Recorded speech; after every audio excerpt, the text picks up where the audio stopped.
one of the fascinating things to me is when I talk about the topics that are that I've been writing about. Yeah, it's astonishing how virtually everything that I've written that are here in this book. And the reason why I produced this book was this whole thing about you're talking about academic articles gathering dust. Well, newspaper articles also gather dust. Unless the newspaper articles are put together in a book form, they happen to become quite inaccessible. Good advantage now, of course, in the last 2-3 years is that newspaper articles go on the web and you can still access stuff which may have been written, right? It wasn't the case in 2004 when I produced this, but there's a whole series of article after article where the issues are still alive today. Things have changed a little bit. You could go back to virtually all of these articles and redo them again in the light of what has been happening in the last 4 or 5 years. Today's Fiji Times, if you open it up, there's a great big supplement there on nutrition problems in our country. And last night you'd have seen the news where Perennial is talking about the fact, that the advertisement after advertisement, and all these junk foods and all that. Well, in there, I gave a paper once to the Fiji Nutrition Planning Committee, and I knew nobody read the paper, so I then converted that into 5-6 articles, which I put into the newspapers on why people's nutrition were going bad. Talking about the conflict between Coca-Cola and coconut water and all that, talking about why people will rather eat potato chips and rice rather than dalo, simply because there's no advertisements for dalo and cassava and all that, but advertisements for dalo, for chips and for potato crisps and snacks and twisties and all this kind of thing. All those articles are there. I suspect you could do similar articles on the same issue even now with a fresh perspective. So one of the interesting things about articles is that do they cover themes which are perennial, which don't die out over time, and sometimes of course themes do date and then nobody's interested anymore, but others where the issues are still very, very relevant.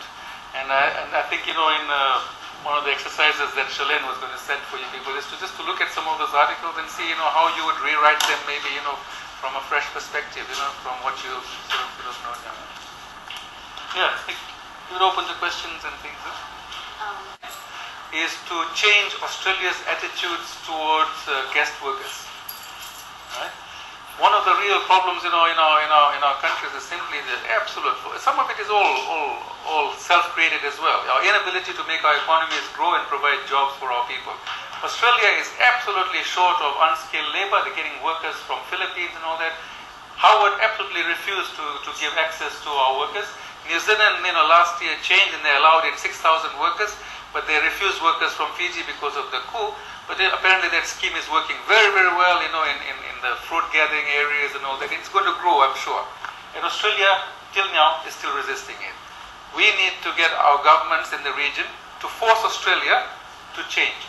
Now, 4 years ago, I wrote an article about PESA and PICTA. I don't know whether you know about this regional agreement. PICTA is a regional trade agreement amongst the Pacific Island countries ourselves. We're supposed to have signed it. In my honest opinion, and in the opinion of all economists the world over, it's a waste of time to have these small regional agreements. There's very little trading that will take place, and when they do, small little manufacturers will jump up and down and stop the trade because they'll bribe some minister or government or whatever, right?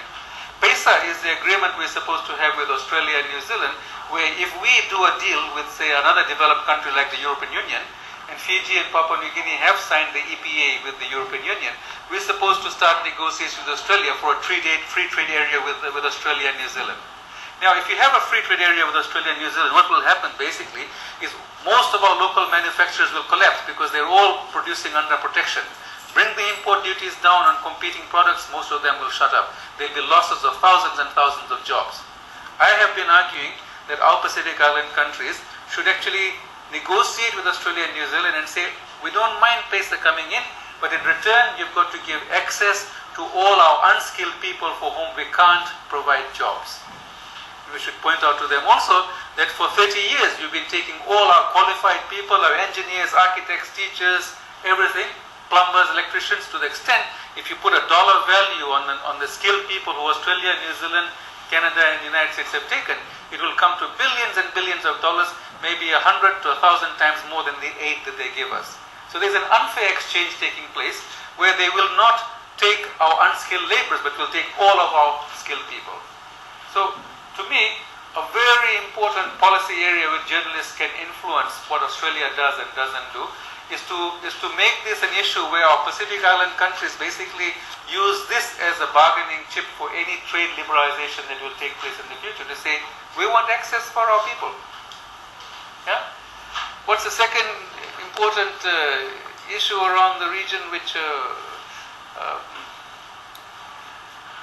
well, to be honest, I think the whole issue of good economic policy, and